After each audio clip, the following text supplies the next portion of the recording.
Good evening and welcome to Queer News Tonight. This is the world's first and only LGBTQ plus daily evening television news, broadcasting live and then available on demand.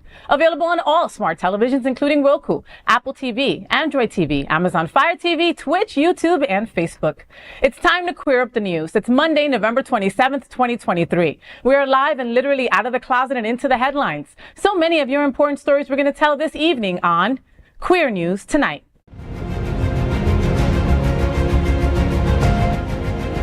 This is the world's first live daily LGBTQ evening news show, literally out of the closet and into the headlines on Queer News Tonight with Al Ferguson.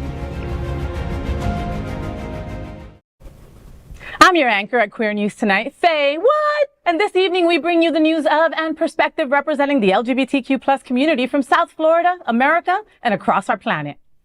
This is the world's first and only edited live LGBTQ plus evening news show.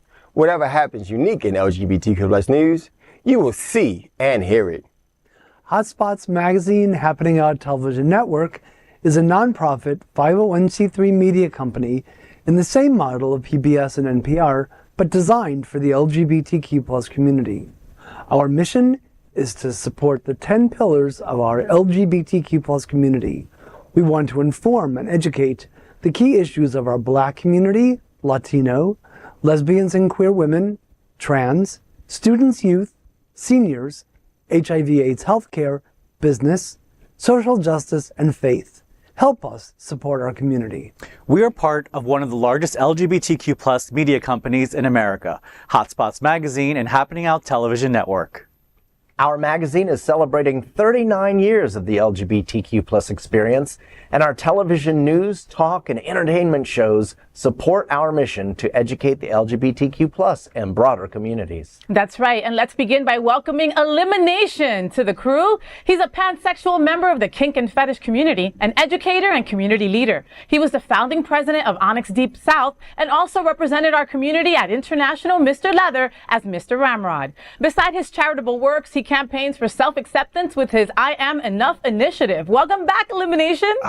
Thank you, Faye. I can't wait to get to talking with you guys. It's great to be at the table. It's nice to have you, Bobby. Next up, let's welcome anchor Gregg Shapiro. He's an inductee into the Chicago LGBT Hall of Fame. Gregg is the author of 9 books. His entertainment coverage, including celebrity interviews, runs in a variety of print and online publications. Welcome back, Gregg. It's groovy to be here. Did you say groovy? Groovy. Wow, let's go back to the time machine. All right. Next up, my brother from another mother. His name is Kal Gajraj. Kal is a first-generation Muslim American, an award-winning communications executive and diversity officer, a professor, and an advisory board member for the University of South Florida's College of Business. Welcome, Kal. Thanks, everyone. Thanks, Faye. I'm happy to be back here around the table. Where you belong. And finally, but not least, let's welcome anchor Scott Galvin. Woohoo! Some of his achievements include being the executive director of Safe Schools South Florida, a member of the North Miami City Council, and the longest-serving LGBTQ plus legislator in the state of Florida. Welcome back, Scott. Thanks, Faye. Good to see everybody.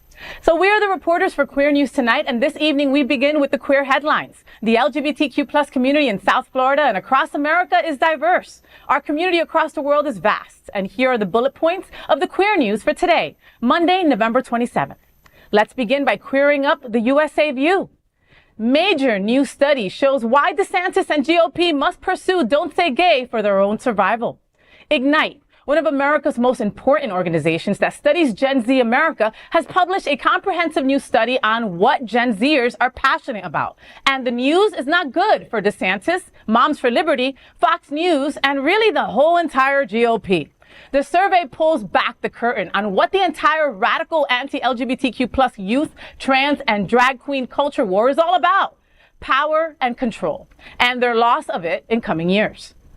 The survey shows the dramatic increases Gen Z has in being gender fluid and non-binary identification. We have reported at Queer News Tonight the nature of white, older men making political decisions across America that are at the heart of anti-LGBTQ plus policies. Ignite even reports that not only is a non-white population growing, even the identification of being white is a dramatic Gen Z trend.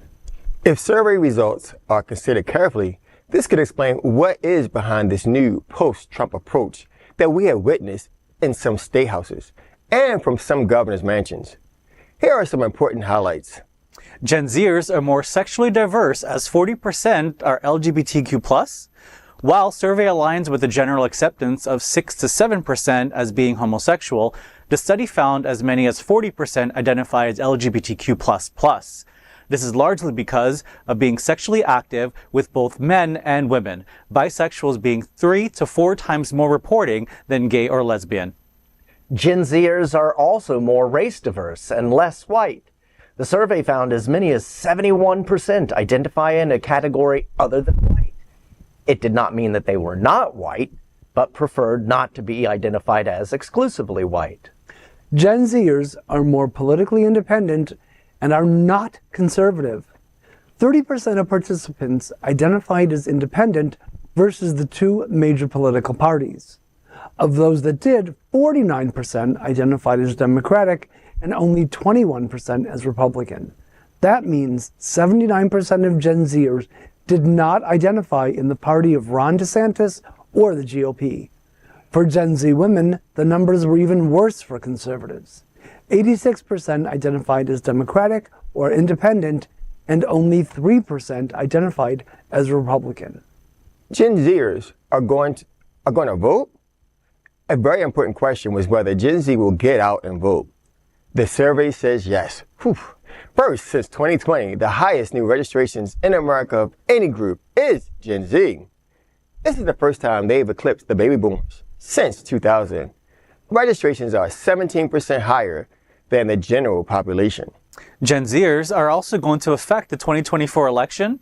63% say they're absolutely certain or likely to vote in 2024. Among Gen Z women, it increased to 77%. This is overall 15% higher than their peers. Majority of Gen Z, for the first time, get political news from social media. Other significant results find that for the first time ever, more than 50% say they get their news from social media rather than TV, print, or radio. Gen Zers are worried about misinformation, as 69% say it's hard to get accurate political information. The big issues for Gen Z are not DeSantis GOP issues. Top issues for Gen Z are guns, mass shootings, 77%, mental health, 64%, healthcare, 62%, climate change, 58%, and abortion protection, 56%. None of these issues appear in conservative Republican voters' top 5, and none of the culture war, DeSantis GOP issues appear in Gen Zers' top 10. It appears the results help explain why Governor DeSantis, state houses, Moms for Liberties, and Fox News concentrate on Don't Say Gay, book bans, trans, healthcare, and bathrooms, drag queens, and other anti-LGBTQ plus issues. Our youngest voters in America are identifying as more queer or queer supporting, less white, more independent or progressive, more likely to vote, and caring about issues these conservative voices reject all day. It seems the survey suggests why this trend must be stopped at all costs.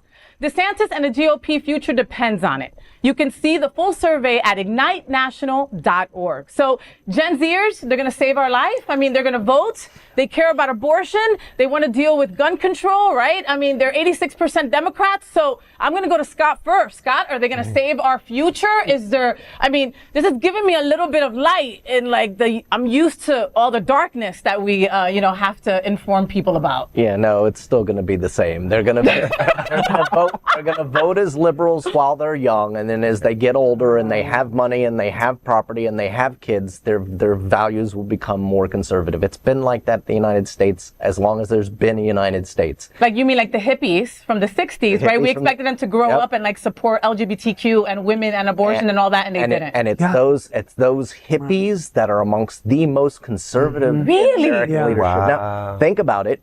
White people, since we're talking about us right now, white people of a certain age who are super conservative, where were they in the 60s and 70s? They were the hippies. That's right. So it's just tradition, when you're young, you're anti-establishment, you're rebellious by nature, you know it better than anybody who's over the age of, what was the book from the 1960s? Yeah. Don't trust anyone over the age of 30. Right. You know, they believe it wholeheartedly that they are the difference and will be the change, but So did them back then, right? let's check back in when they've got 8-year-old kids running around and they're worried about whether or not they have money to pay their school tuition. You know, you broke my heart right now. I'm just telling you, you broke my heart. I'm all about doing You're all about breaking my heart. I see. Okay. I thought there was light at the end of the tunnel. Okay. With that, I'm going to go over to elimination because there's a lot of points of people making sure that when they filled out this survey, they put not white. Right. Right? And, yes. Okay. And so I'm going to hold on to hope. My heart cracked a little. You haven't gotten rid of it, but I'm going to keep hope alive. And so I think that our Gen Zers now are being more authentically themselves. They're finding out who they are. They're finding out what they are. They're looking to say, who am I and why? What makes all of this me? And I think that they're becoming more educated. And so because they're exposing themselves to a variety of different things and say, hey, that is also me. That is also me. It is my hope that they will continue to live that lifestyle and continue to say that I am this. Additionally, I think that surveyors are also now asking other people. Because, you know, back in the day, the survey was only predicted to or talked to a segment of folks. The white people. Those people. And so now they now have to include others to get a true answer of what's about to happen. And so their fear is now they're asking others. And so now those people are now telling the truth.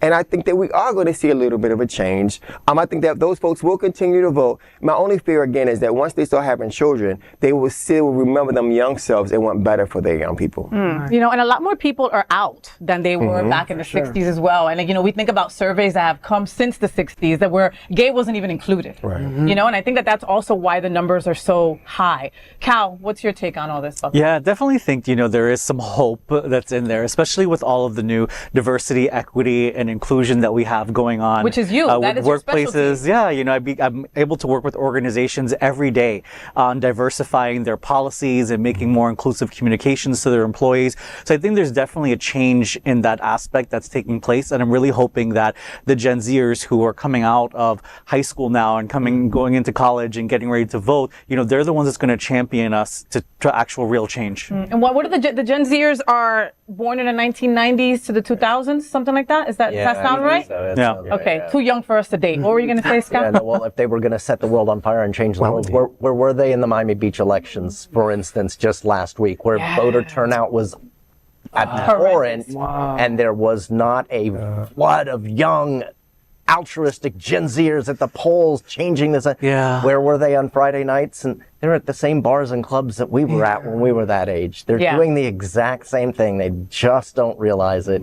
And, you know, I just hold hope that they're going to turn out enough to get that old white guy reelected president 2024, because the likelihood is that they're so altruistic in what they say they believe that they're going to say, well, why bother? Biden's not good enough. I'm not going to vote for him. And they're going to end up with worse in the end of it. So I'm holding out hope. At least some of them are altruistic enough to still turn out and vote. I was pleased to see this statistic in there that mentioned that abortion rights and women, I think I have more faith in female voters to turn out and be solid difference makers, whether they're, you know, Republican, Independent, Democrat. That's an issue that might actually be able to save the day for the Democratic Party. Yeah, because men should not have a say over women's bodies, and that's the final thing. That's it. Exactly. Greg, please. Well, if I had a middle name, it would be pessimist. But Okay. I'm hoping that Gen Z does their part and they get out there and they vote in every election. Then they have the potential to make a difference in the future of the country as well as the planet. As long as flaming ex-gay Speaker of the House, Mike Johnson, doesn't start that holy war and inquisition he's been so excited about planning, then real change is a possibility. Oh my God. Can you read the next story and then we'll talk a little bit? Next, we're going to queer up politics. Log-cabin Republicans, president wants to give anti-LGBTQ plus House Speaker the benefit of the doubt. Charles Moran, the president of the Log Cabin Republicans has offered a candid look into his group's relationship with the new Speaker of the House, Mike Johnson. Talking to Business Insider, he spoke about the challenges and opportunities faced by LGBTQ+ Republicans in today's political arena. Throughout the interview, Moran spoke about his desire to work with the Speaker, even though Moran admits he, like many in the U.S., was unfamiliar with Johnson before he became Speaker. Since he has ascended to the role, Johnson's past has been discovered to be littered with anti-LGBTQ+ comments and policy positions. Johnson's history includes advocating for the criminalization of gay sex, linking rampant homosexual behavior to the fall of the Roman Empire, and involvement with a group promoting the damaging and discrediting practice of conversion therapy. Despite these positions, he now holds a prominent role as the highest-ranking elected Republican in America, and Moran, too, does not shy away from dismissing concerns over Johnson's anti-LGBTQ+ worldview. Talking to the media outlet, he justified his stand by saying that in 2003, neither President Obama nor then Vice President Biden were supportive of LGBTQ+ equality. Hillary Clinton was not an exception either. So Moran said he will give Johnson the benefit of the doubt. Well, speak of the mealy-mouthed devil himself, Mike Johnson. Leave it to Charles Moran and his ilk, that tragic troupe of self-hating homosexuals, to align themselves with Johnson, another one of the threats to our very existence. Frankly, I think the log cabin they're so proud of is riddled with termites. Oh my God, where did this guy come from? Like, I went to vacation and came back and I'm like, who the hell is this third person that hates trans, anti-LGBT, is for conversion therapy and wants us to go back in time and lose our right to marry who we want? And he's second in line to the presidency of the United States now. Holy crap. Terrifying. Yes. Wow. Yeah. Scott, what were you thinking about this? Well, you know, I'm sure that I've heard that when he was in college, he was very, very popular, and he was known as sort of like the big man on campus in college. Like a jock? Yeah, and his nickname became Big. So everywhere he went in college, as well as some places on Capitol Hill, people look at him and go, look, there goes that Big Johnson. To me, he's overcompensated. But I'm bummed. There you go. Right. Okay. But we got it. It really was a long setup. Okay, so why is Charles Moran humping this guy's leg, Cal? Please tell me. Because they're looking for acceptance. For those who don't know who log cabin Republicans are, they're members of the GOP who are gay that want to be accepted by the GOP, that's pretty much who they are. But it is true that when then President Obama was running for the presidency, he was straight up asked, "Are you for gay marriage?" And he stated, and Hillary stated on the record, marriage is between one man and one woman. Yes. Now, yes, they did evolve, but there is truth to what Mr. Moran is saying, that back then, it is possible that people can evolve. So maybe he is holding out hope that Big Johnson will evolve.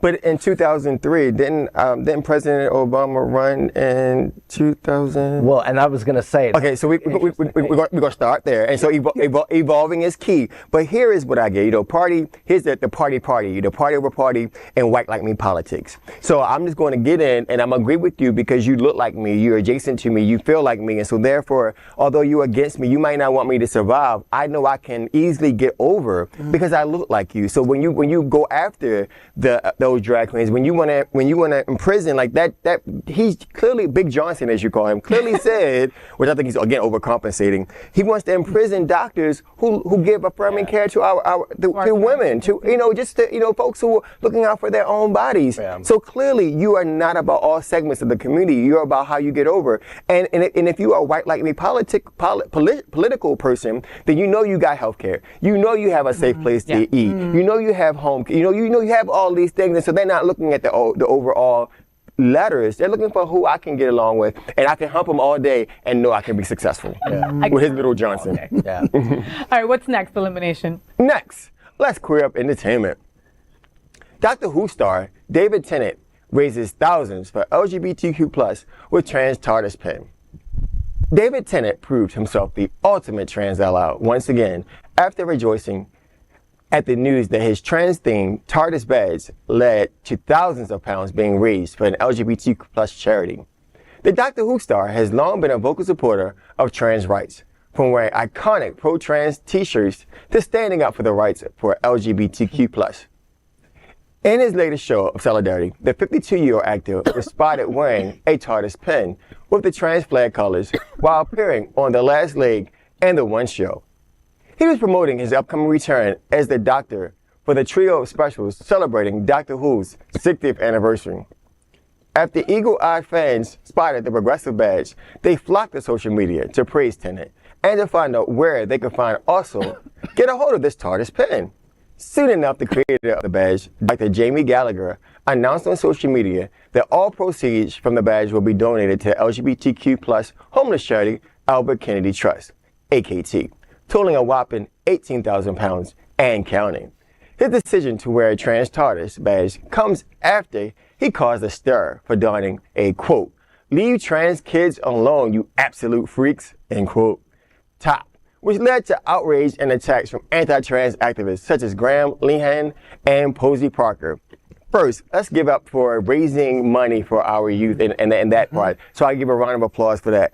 But the Tardis, which is, I am not a Doctor Who fan, but I know what a Tardis is. So even giving that iconic, that image that's openly accepted, openly notable across the genres of folks, I think that's amazing. Yeah. Because what it does is it gets those folks in that community into our activism. Yeah. It says, hey, it's okay to be you. And what it does is gives our trans siblings being able to be seen and show that they also like Doctor Who. Can you imagine them being in a space where they can truly be themselves, be supported, be seen, and having that pen being represented across the global masses? I think that is so awesome. And people just asking you about the pin is a fantastic thing. You know, like you gave me this pin, right? And this is the BIPOC leather pin, yes, right? Leather Pride. So it's leather pride. And so I'm wearing this fondly and, you know, I'm super proud of it. So again, somebody asked me about the pin, I'll be able to talk to them about it, right? What an easy way to be an ally. This gentleman raised all this money by just putting a freaking pin on. You know, what a fantastic way to use your platform for good. For good. Yeah. You know? You go to supercons and things like that, Comic-Cons, which I do. You know, you see people like Tennant there. You see those television stars, and it's interesting because clearly, at least to me, clearly a majority or a large segment of these Comic-Con crowds are LGBTQ plus youth. Now, they may not realize it, and if you ask them, they would say, oh no, I don't identify that way, but they use these cons and the wearing of costumes as a way to gender bend and cosplay and all that, and all of that. To experiment and find themselves. Right, and so it's cool to see somebody who's moving in that genre feeling comfortable enough to be an ally, right? Right, to be supportive. Yeah, and it's great for someone like himself that has that type of platform to come out and be an ally for the community, because he doesn't have to do that. He doesn't have to. No. So I think it's, you know, applause to him as well, you know, for being able to do that and stand up for our trans community. For sure. Greg, why aren't you wearing a pin? I want that. I've got them. I got hundreds at home. I want that T-shirt though. More of a T-shirt. I do. That T-shirt is right up your alley. So great. Right. What was it that said what? He called them absolute freaks. Leave the trans kids alone. You absolute freaks. That is up my alley. And actually, this story is almost enough to get me to actually watch an episode of Dr. Watch out. Look at you. Wow. And let's note, though, fans, they're now opening up Doctor Who to some of our trans siblings performers. Jinx. So Jinx has been performing. Yeah, there's a lot of, and so again, how about living what you preach? Like we're inviting them to the table. We're showing them support. We're allowing them to be a vital part and opening up their masses. So think about a viewer who says, I don't want to see Jinx. Well, guess what? The co-stars do. And then you're going to welcome them with open arms. Right. Yeah. Right. Next, let's queer up gay culture. A British museum has admitted that a Roman ruler was transgender. A Roman emperor has been declared transgender by a UK museum. The North Hertfordshire Museum said it will be sensitive to the purported pronoun preferences of the 3rd century AD ruler Elagabalus. The emperor will be treated as a transgender woman and referred to as she. The museum consulted the LGBTQ+ charity Stonewall and the LGBTQ+ wing of the trade union Unison on best practices for its displays to ensure their displays, publicity, and talks are as up-to-date and inclusive as possible. Keith Hoskins, Liberal Democrat counselor and executive member for the arts at Lib Dem and Labor Coalition-run North Hertz Council, told The Telegraph that the emperor most definitely preferred the she pronoun. The change came about based on an account by Cassius Dio, a Roman chronicler, who wrote that Elagabalus told one lover, quote, "Call me not Lord, for I am a lady," end quote, and asked for female genitalia to be fashioned for him. But the Telegraph added, some historians believe these accounts may simply have been a Roman attempt at character assassination. Andrew Wallace Hadrill, a Cambridge classics professor, told the Telegraph that the Romans didn't have the idea of trans as a category as we have today. Rather, they use accusations of sexual behavior as a woman as one of the worst insults against men. I think this is really interesting, especially coming off of the trip that we just experienced and getting to see all of these museums. We went to the British Museum, we went to the Athens Museum, and seeing all of these statues, all these gods and goddesses who have existed for centuries, you know, and hearing their stories and, you know, learning about homosexuality in history makes something like this seem even more believable, seeing it for ourselves, and knowing how homosexuality was practiced amongst the Greeks and the Romans dating back for, 5,000-6,000 years. Well, and kudos to them for bringing it to light, right? Because they could have totally just put it under the rug. Let's not even deal with this shit now. It's not, you know what I mean? Like Cal said, we were just in Greece and we got to learn about Alexander the Great and Julius Caesar. All that were gay, all had their side boy pieces, okay? So this stuff is not far from the truth. We didn't, I hate when right-wingers are like, oh, you're adding to the acronym, you're making up gay, blah, blah, blah. We've been here all along. Me and Elimination had this conversation before the show. We've been here BC, before Christ, thousands of years before Christ, we were here. Now, I do agree with the story that there probably wasn't a space for trans during that time where they didn't know what that could be, right? But I totally believe that Elagabalus could have been our first drag queen, or could have been our first kind of Twinkie boy that was very effeminate, so he wanted to be addressed as lady. And damn it, he was an emperor, so you needed to address him however the hell he wanted to be addressed. And he wanted vagina jewelry. He wanted jewelry to look like a vagina that he would put on him. Okay? If that's not quick drag, I don't know what is.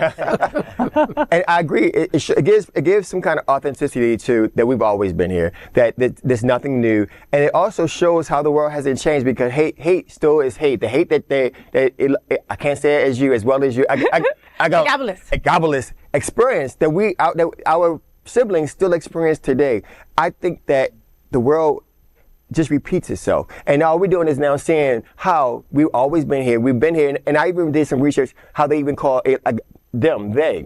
And then think about how the word they is really, when you can't really identify as one or other. So maybe throughout their livelihood of finding who they were, they was like, you know what? Yeah, I'm no longer he. I'm experiencing something. I'm identifying myself as something else. Or I'm both today, because today I feel like this, but tomorrow I may feel like this, and I'm thinking as both genders. And so then she finally said, I am no longer who I used to be, but I am now she. I think that's when she was the most powerful. Completely. And then we talked about this earlier, how she was assassinated. I think when folks really realized her true power, they were afraid. So what do we see happening today? When people see how strong, how courageous, how amazing, how self-sufficient and self-reliant our siblings are, what do? They harm them, they hurt them, they put them in a corner, they don't provide healthcare, they don't provide jobs, they don't give them an opportunity to survive. And so what we're seeing now is, and so kudos to them by realizing that maybe somebody who goes to one of those museums, who reads, who Googles, as FayWhat always tells us, Google it. They will now see that this is nothing new. So when you're trying to hurt or get rid of someone, you can't do it, because we've always been here. They're always. Yeah. Anything else to add, boys? No, I think he summed it up. Yeah. Scott, what's next, my friend? Well, next, let's queer up education. Wilton Manors Elementary pauses religious club that is anti-LGBTQ+. An elementary school at the heart of Broward's LGBTQ+ community sent out a notice that shocked some parents. The notice informed these parents that a new after-school club would teach morals and values from, quote, a biblical framework, end quote. Parents at Wilton Manors Elementary School started researching the club, called First Priority Game Day, and became even more concerned. While the club is open to students of any religious beliefs, adult volunteers must sign a statement of faith which espouses anti-LGBTQ+ views. The club's statement of faith says, quote, rejection of one's biological sex is a rejection of the image of God within that person, end quote. After complaints from the school's PTA, Principal Tari Elligan scrapped plans for the club, saying he hadn't properly vetted it. This was at least the second time that Game Day Club was stopped at a Broward public school after complaints, the other being McNabb Elementary in Pompano Beach in 2021. The club, which serves students in grades 3 to 5, exists in some district-run schools as well as several charter schools. First Priority has had Christian clubs in numerous middle and high schools in South Florida for about 25 years. State and federal law generally allow religious clubs to meet during non-instructional hours in secondary schools if they were initiated by students. It's unclear whether this restriction also applies to elementary clubs. So my phone was burning up with the parents from Wilton Manors Elementary School when they found this. We were going back and forth a lot. And what did you hear from them? Fear? They were stunned. They were... So again, Wilton Manors parents tend to be reflective of the Wilton Manors community, more liberal, more Democrat. I remain stunned that so many Democrats can be so stunned at the behavior of these conservative folks. Yeah. But they were stunned, they were taken aback. It clearly reflects that Broward County Public Schools does not vet any of the clubs that come to them. The email that went out to parents didn't come from the principal, it came from an assistant principal. I have a copy of that. I was getting ready to drop a bomb on that school the next day, and then they sort of backed down on their own. So I said, But the Game Day Club, which uses an insignia that is just like the NFL. Yeah, I was noticing that, right? Like any little kids that like sports would think it's a fun group to show. They know what they're doing. I was thinking about calling the NFL too. But they're in other schools. They might have fallen back from Wilton Manors, but go to their own website. They tell you exactly which Broward County public schools and Palm Beach and further north. They tell you exactly what schools they're in. It's a tragedy. Was this the same school that got crapped because the kids went to go eat at Rosie's? Yeah. Do you remember that? Yes, like, I mean, come on, and they're down the street from Rosie's, and Rosie's got a damn good burger, so I don't see what was the problem with that. Right. Okay, well, let's give a big shout out to Tari Elligan, okay, the principal over at Wilton Manors Elementary, for due diligence, for doing your job, for being on top of it. Thank you so much for checking this, because these are 8-year-olds. Right? Third grade is like 8. You're 8 and 10-year-olds, and you're trying to make these kids into LGBTQ+ haters. That's what you're trying to do. Isn't it ironic that the club is specifically designed for grades 3 through 5, which is what the Don't Say Gay law points out as being, the original version at least. That's not a coincidence. They're trying to, the whole thing is just. So, the fact that he admitted though that he hadn't properly vetted it is kind of worrisome. Yeah. Oh, very worrisome. I spoke to somebody in the Broward County Public School system who's downtown. Yeah. They know that the club is there. They haven't vetted them, and they said they don't vet any of the clubs. I won't say that person's name because they told me that at risk of their job, but So I'm stunned. I have a whole set of notes that I'm speechless, because as a former educator, as someone who was inside of a classroom with students, the first thing that you do is you read over, you preview before you present anything to kids. First and foremost, our kids, our scholars, are looking for those after-school clubs to better their character. And there's got to be a teacher or somebody to also facilitate it, right? To lead. And these after-school programs have to have a true leader that says, hey, you know what? I want to be the representative of your school to enlist the students. And so it is a bait and switch to then do a character assassination of their siblings, because what happens is when you teach this indoctrination or this view, you're now getting a child who may not truly understand all of the biblical sense to self-hate, Yeah. That if you don't live right, you're going to go to a certain place that we all know it may or may not exist depending on how you live. But it's something that you never should teach a young In person school. In a public school. because In a public again, school, thank you. the children go there half their day. They spend their time with their classmates more than they do at home and with their teacher. And again, as an educator, what worries me is in this setting, in this school, in this city, there's someone who is working with these young scholars who believes that this is okay. Yeah. And that will stand up to it. Again, you can believe whatever you want, but what you should never force is, you don't want me to force my queerness. You don't want our siblings to perform. You don't want this, but it's okay to tell children, if you don't live a certain way, your life is determined to be negative and untrue. I think that is horrible. Hypocrisy at its worst. So I'm glad that this was caught in time. And again, another big shout out to Tari Elligan for just being you and doing the right thing. Thank you. So folks, much of the country is getting ready for snow. But with average winter temperatures in the 70s, the 24 miles of golden beaches in Greater Fort Lauderdale offer a year-round retreat. LGBTQ plus locals and visitors alike spend sunny winter days on Fort Lauderdale's Sebastian Street Beach or Pompano's Stonewall Beach, both just a short drive from the gay businesses of Wilton Manors. It just proves that no matter the time of year, Visit Lauderdale is for everyone under the sun.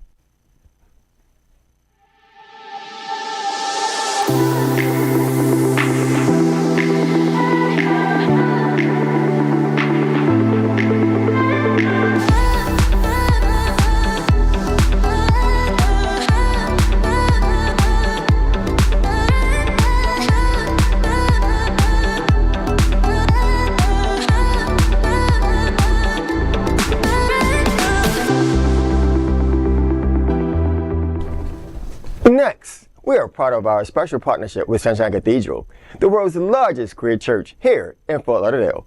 Supporting that partnership, we are broadcasting from our permanent set here at Sunshine Cathedral at the Happening Out Television Studios. We broadcast Sunshine Cathedral's Sunday International Service at 10:30 a.m.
We finished tonight's queer news headlines with a segment we call LGBTQ plus 1 Minute News.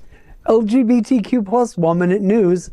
Let's queer up LGBTQ plus civil rights. Despite Missouri's anti-LGBTQ plus laws, Kansas City gets perfect 100 score from HRC. Kansas City has proven to be among the best when it comes to equality for the LGBTQ plus community for the third straight year. The Human Rights Campaign announced that Kansas City received a perfect score of 100 on their Municipal Equality Index. It is the only nationwide assessment of LGBTQ plus equality regarding municipal policies, laws, and services. The city is recognized for non-discrimination laws, equality for the municipality as an employer, equality in municipal services, representation in law enforcement, and leadership on LGBTQ plus equality. The city mayor, Quentin Lucas, expressed happiness about this ranking and assured that he and his colleagues at City Hall will continue creating inclusive policies. LGBTQ plus 1 Minute News. Let's queer up entertainment. Musical parody of Saw. films Teases queer love story. The Saw movies can be divisive. This gruesome, almost 20-year-old horror franchise about a villain named Jigsaw who traps his victims in life or death games came out with its latest movie in September. But that is not the only addition to the Saw universe. There is also now an off-Broadway parody musical that has plenty of gore and sex. Andrew Carroll, who plays oncologist Lawrence Gordon, says, quote, "This musical is so bisexual, it is beautiful," end quote. In the play, Gordon is trapped in a dirty bathroom with another man, photographer Adam Stenheidt, and the script must just be as dirty as the bathroom the men are trapped in. It has raunchy and erotic humor. Saw the musical, the unauthorized parody of Saw, is currently running in New York and Los Angeles. LGBTQ plus 1 minute news. Let's queer up South Florida and Florida. Liz Callaway to perform at Lauderhill Performing Arts Center. The Lauderhill Performing Arts Center is beginning its very popular 2024 Broadway series by hosting a special Genvis Salon concert featuring Tony nominee and Emmy Award-winning actress, singer, and recording artist Liz Callaway. The concert will feature Memory, Broadway Baby, You Don't Own Me, Moon River, Send in the Clowns, and many, many more beloved show tunes at American songbook standards. The show is scheduled for Saturday, December 9th at 7:30 p.m. Miss Callaway made her Broadway debut in Stephen Sondheim's Merrily We Roll Along, was nominated for her role in Baby, and received critical acclaim for her 5-year run as a Grizabella in Cats. Tickets and more information are available at genvis.org. LGBTQ plus 1 minute news. Let's queer up the worldview. New Delhi Pride helped bring awareness to restricted LGBTQ plus rights in India. Yesterday, more than 2,000 people took part in a gay pride event in New Delhi, waving rainbow flags and multicolored balloons as they celebrated sexual diversity in India, but also raised concerns over the country's restrictive laws. Dancing to drums and music, the participants walked for more than 2 hours to the Jantar Mantar area near India's parliament. They held banners reading Equality for All and Queer and Proud. The pride was arranged after India's top court refused to legalize same-sex marriages in an October ruling that disappointed campaigners for LGBTQ plus rights in the world's most populous country. LGBTQ plus 1 minute news. Let's queer up South Florida and Florida. Tampa, Jacksonville, and Miami ranked among least LGBTQ plus friendly cities in the U.S. Florida's biggest cities have been named and shamed as some of the least LGBTQ plus friendly in the United States. The rankings were put together by Clever, a real estate service, which compared the 50 most populous metro areas in the United States across 14 metrics. These metrics include municipal equality scores, LGBTQ plus affirming healthcare providers per 100,000 residents, presence of Don't Say Gay laws, and pride events per 100,000 residents. Since the year 2021, under Republican Governor Ron DeSantis, the state of Florida has introduced a raft of anti-LGBTQ plus bills, which have significantly altered queer public life. Some of these laws have been struck down by the courts, but others have passed and are being used to crack down on LGBTQ plus rights at every turn. Well, that's today's news for the LGBTQ plus community on the world's first and only LGBTQ daily evening news show. If our community is important to you, share this news with your friends and family. Are you, like most of America, part of our very large television audience watching this live LGBTQ plus news broadcast right now on Roku, Apple TV, Android TV, and Amazon Fire TV? Queer News Tonight is the only live LGBTQ plus digital television show in the world that is out of the closet and into the headlines. We need your support. If our community is to grow, we must tell our stories and bring them to the attention of the broader world. This is the only place in the world that tells these types of LGBTQ plus stories in motion and sound. That is the passion of Hotspots Magazine, Happening Out Television Network, and Queer News Tonight. I'm your anchor, FayWhat! And on behalf of these LGBTQ plus reporters, the anchors of Queer News Tonight, including Elimination Onyx, Gregg Shapiro, Kal Gajraj, and Scott Galvin. We will see you daily at 8 p.m. And to our LGBTQ plus world, we wish you good night.